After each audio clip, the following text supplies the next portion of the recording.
So this is me, Nana, and we're going to do my diagnosis story today because she'll remember a lot more from when I was a kid than I will, so that's why she's in this video. Well, as a baby, Charlotte seemed to do, she walked at the normal time. She began to talk when normal babies do. By sort of 2.5, she was chatting away. She was a well-behaved little child.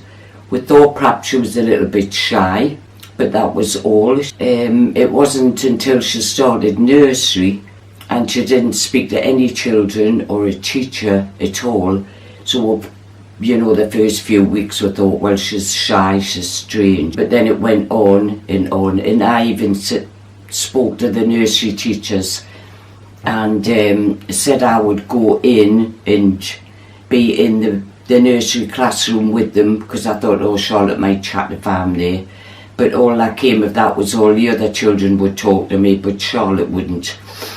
But once we got outside of the nursery and far along the street, and Charlotte had checked nobody was about, she would then chat away and about the things that had happened at nursery.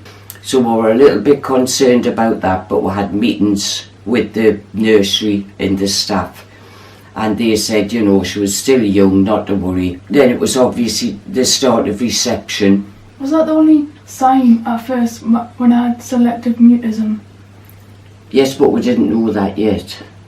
But that was the only sign that I was different at the beginning. Yeah, you were shy around strangers, but that didn't set off any alarm bells. Yeah. But obviously when you started reception and you still you didn't seem to get on with other children or seem to want to be with your peers. But as it went on and the children, you know, got into the next class, because Charlotte still wasn't talking. And sometimes I would be going up there to her mum's house and it would be playtime. And it was quite heartbreaking really, because I would watch from a distance and all the children were playing together and doing certain games, and Charlotte would just be walking the perimeter by herself of the schoolyard. Well, I think I looked more miserable than I was, because I remember a little bit back then I was just playing my own game in my own head and I wasn't bothered about the other kids. Yeah, but I didn't know that into somebody who is not autistic, or well, I didn't know you were. And you always had like a sad face, because I remember taking Charlotte down into the fairground when she might have been about 5 or 6, and she would just wander around hand in hand with me. And you know, normally when you take children at that age, they're sort of excited and they're going, oh, can I go on this, can I have an ice cream, can I have a hot dog, I want to do this.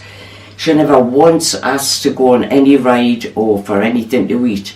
And I would say, oh, would you like an ice cream? She would go, oh, yes, please. So she would have the ice cream. I would say, would you like to go on that little ride?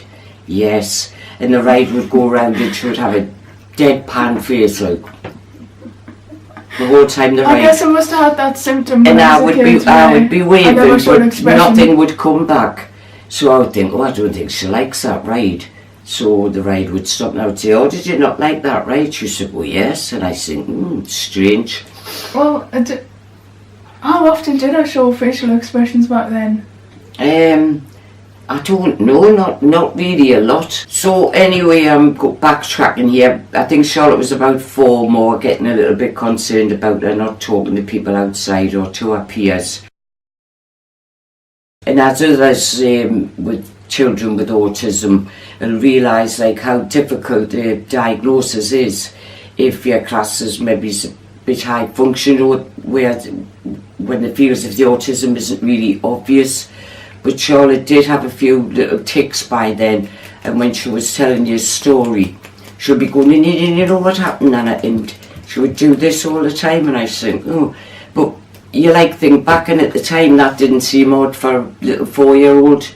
That must have been my stim at the time. It must have been, that must have been. Anyway, we did go over, and by this time Charlotte had accumulated quite a lot of little dogs, and little fairy dogs. She loved the dogs, and I suppose they were like her little pals, because she didn't mix well with other children. Anyway, we had to answer different questions, and they said, can you have a conversation with Charlotte? And I went, well, yes.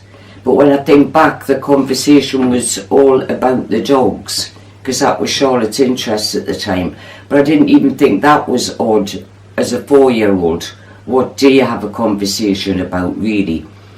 And she would sort of, when I came in from work, she would say, oh, I've been to the library today, Nana, or I've done this. You know, she was quite verbal in the house. So carried on in mainstream school. Things weren't getting any better. And this is a funny little thing that Charlotte's only related to me lately. And it must have been a young teacher who was there.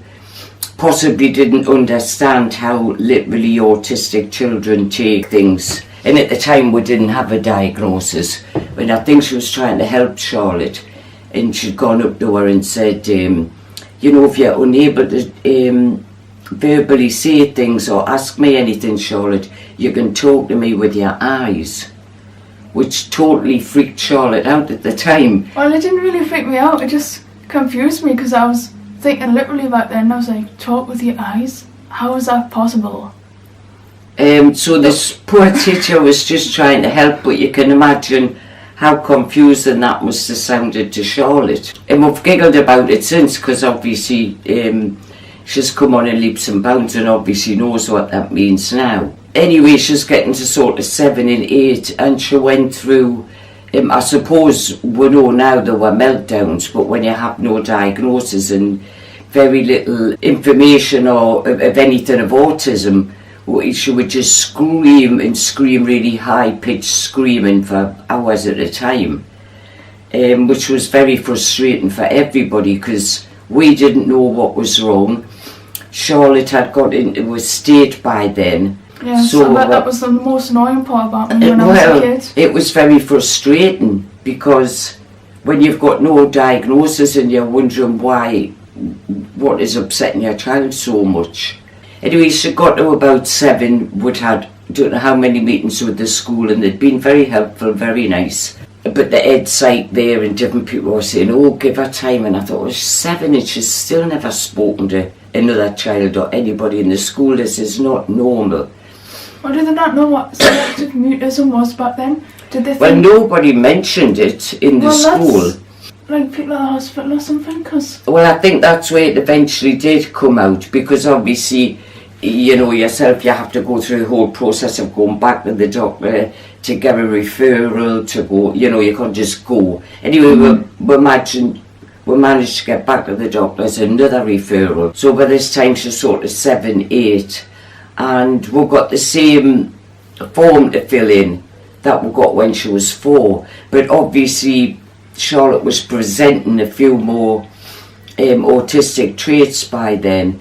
And plus when they've said, can you have a conversation with her, I realised that we were still having the same conversation about the dogs. Yes. So anyway, we went through several more tests and different things, and eventually the diagnosis did come through as autism, which was a relief in the way, because for about 2 years, me and Charlotte's mum had been thinking along those lines, you know, reading up on things. We'd gone to a few ASD meetings and whatnot, trying to pick up a bit of information. But she was still carrying on in mainstream. So I think she was, by the time we went through all the process, Charlotte was to be 9 when we got the diagnosis.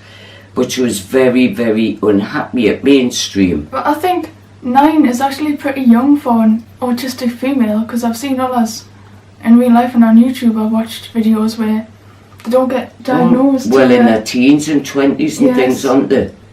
So I think I got diagnosed pretty young, and everyone used to say it was really late, but that was because I was around a bunch of boys who it's probably a lot more easier to diagnose them. Yeah, because they were a lot more autistic when they were younger. Yes, and the original criteria for autism is based on boys, because they originally thought only boys could have autism, so that's why there's not as much information. Anyway, I'm sort of cutting this story short a bit. We'd got the diagnosis. Charlotte's really, really unhappy. I knew of a school, I spoke to somebody, and I knew there was an autistic unit in a school like out of the town, and somebody had given me the name of the head teacher there. So I didn't want to be too pushy, but I thought, oh, I'll just write her a letter, sort of putting it over as if, you know, saying, my granddaughter's been diagnosed with autism, is in mainstream at the minute, but doesn't seem to be coping.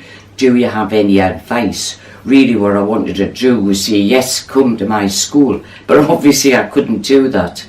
So I thought if I put it over that way, you know, she may write back to me. Anyway, lovely lady that she was, she rang up and she said, would you like to come to the school, you and your daughter, and we'll have a chat and I'll show you around, and she introduced us to a couple of the children and whatnot. And she was absolutely fabulous, and I thought, oh, that's great. So off we went, and she listened and we explained everything, and she had even said, yes, she sounds like she's being a selective mute. She says, we've had children here like that, but they have started to talk now, because the classes here, there was only about 6 children in a class, you see. You know, things have come to light now that you didn't mention then, but you have mentioned now. Well, yeah, it was just like really difficult to explain my thoughts and everything. I mean, it is a common trait to have to go up with explaining stuff like that. I spent a lot of time thinking about it, so I can pick up all the traits that I had when I was a kid. When I look back, I'm like, wow, I was really autistic. I know, it's good how you've come on. Anyway, this headmistress was really, really lovely, and she said, I'll tell you what I'll do, I'll come to Charlotte's school. Obviously I'll inform the school, but Charlotte won't know who I am. True to her word, she did, bless her.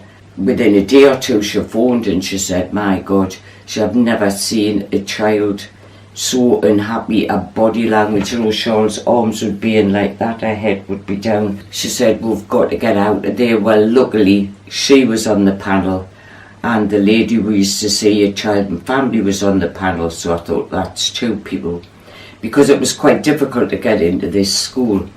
But anyway, they both voted, and to cut a long story short, Charlotte did get into the autistic unit when she was 9. I still don't think she was wild about that school, but it was a lot better for her. Year 5, so I was only in that for year 5 and 6. And then she had to move on to a senior school with an autistic unit. Yes. And it must have been very odd for her, because she was the first girl that ever had there. Oh, that was really freaky. So it was just, it was a small unit, but it was all boys. A few girls did come a few years after that. I was only the only girl for the first year, which I was glad about, because the teachers made a huge fuss over us, and I was like, this is weird. But you still didn't say much all the way through any school, did you? No, I did talk occasionally, but not that much. So that's the end of the video. I hope you found it useful, and if there's anything we didn't cover, leave it in the comments. But we are going to make more videos. And I'll just do as I'm told. Mwah.